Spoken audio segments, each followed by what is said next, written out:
we've got something cooking in the NHL, don't we? I mean, this was being on the verge of being the most probably forgettable conference final in Stanley Cup history if Vegas wins last night. Like 2 sweeps on both sides.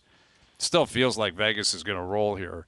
What do you make of it, Dallas, keeping things alive? And Joe Pavelski, which is a great story, being the one that scores a goal last night. Yeah, frankly, selfishly, I'm at the point where I just wanted it over so the Stanley Cup final would start as quickly as possible and end as quickly as possible. Right. And that's a horrible thing to say about the way I feel about the remaining teams because they're all great stories. And, there's going to be a great story that wins the Stanley Cup, but that's just the reality, I think, of Canadian hockey fans in this market, whatever, is it's just, I'll be frank, I didn't watch the OT last night. I had to get up early, and so I was hoping for a goal in the last minute. I'm like, okay, I'm done. I'll watch in the morning and check out what happened, which I'm not proud of that, but I can't get into it. I hope when it gets to the final, I hope we get a 6 or even despite what I said about wanting it over, I hope we get a 6 or 7 game final because, that would be intriguing. If it's some 4 or 5 game final, no matter who wins, I think this will be one of the more forgettable playoffs, after the opening round or two in recent memory. But you're right, Pavelski is just a fantastic story, and I have to give some credit to Dallas because when your captain does something as stupid as what he did in Game 3, and you go down like that, and then your captain's suspended, and you're at down 3-0,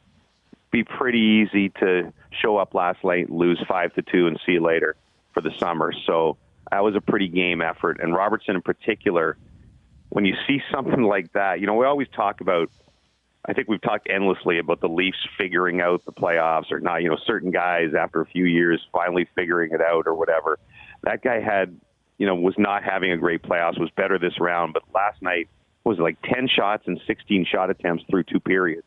If he suddenly figured it out and can start to be a factor, maybe they'll get back in it. But I'm with you, Hayes. I think Vegas probably ends this back at home, and then we have a final that is 2 pretty good places for the people that are traveling to cover it. But besides that, I'm not sure what to expect from it. Yeah, isn't that what we've all been? And again, admittedly, I'm watching the games and I'm enjoying them, but we're dying for storylines. And obviously, not just Canadian content, it's what is the storylines. I think, the easy ones are Bobrovsky because he was wearing a ball cap to start the playoffs. Matthew Tkachuk has had a dream season on a new team.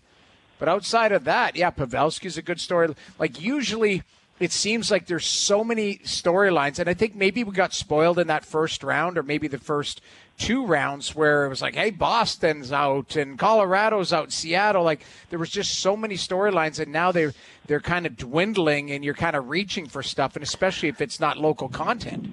The other one I would add would be Eichel, just in the sense of a guy playing, so long and not getting probably the best player to not get a sniff of the playoffs in the NHL. I can't even think of another guy who's been around that long who had never got a sniff of it.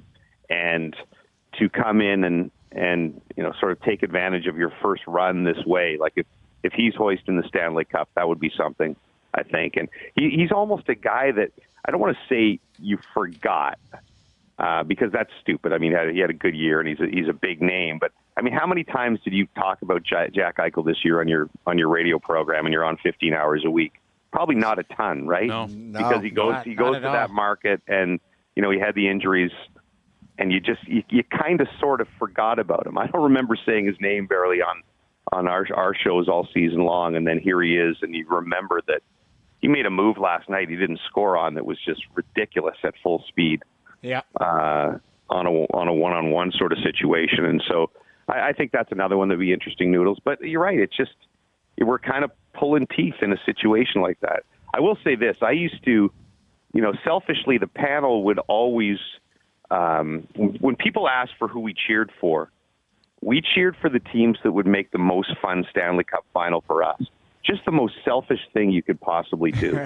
And true. So Vegas, when they came into the league, was always near the top of the list. Nashville was always up there. We had that one LA-New York final, which was pretty spectacular.